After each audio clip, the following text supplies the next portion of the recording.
यार समझले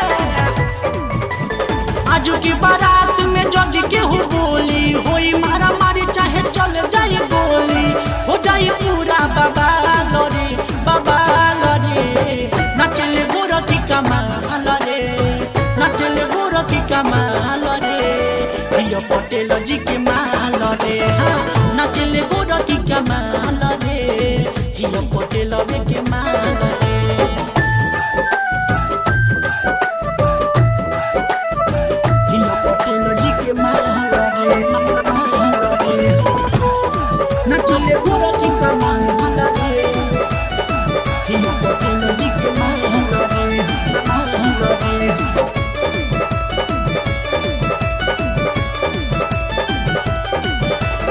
ओई रंगदार मोतिहारी जिला के आज ऑर्केस्ट्रा में रख दे मिला के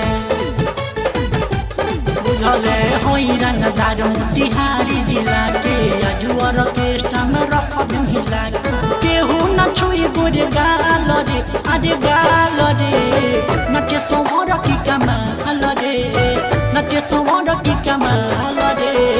हिया पटेलवा के माल रे हाँ नाचे सोमर की कमाल रे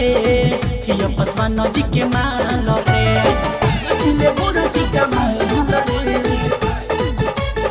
हिया पटेल जी के माल रे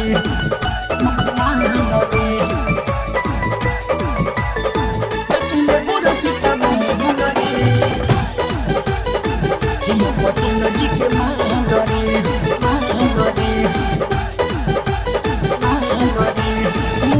बनल बावे आज पटेल के केहू जदि बोली त मुमाई बिहिरेल का बुझल रे मूड बनल बावे आज पटेल के केहू जदि बोली त मुमाई बिहिरेल होई वो पर पूरा हाल रे नचले गोर की कमाल रे नचले गोर की कमाल रे हिया पटेल जी के माल रे हाँ नचले गोर की कमाल रे हिया पटेल के माल रे नचले गोर की कमाल रे हिया पटेल जी के माल रे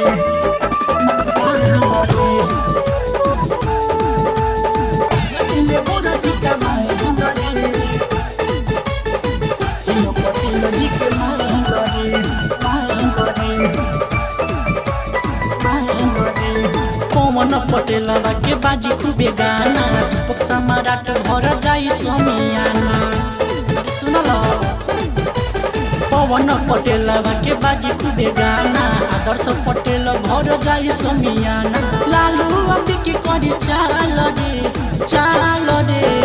नचले गोर की कमाल रे नचले गोर की कमाल रे हिया पटेल जी के माल रे हाँ नचले गोर की कमाल रे हिया पटेल जी के माल रे आज के बारात में जज के हो बोली होई मारा मारी चाहे चल जाए गोली हो जाए पूरा बवाल रे नचले गोर की कमाल रे नाचे पतर की कमाल रे हिया निकले सवा के माल रे हाँ नाचले गोर की कमाल रे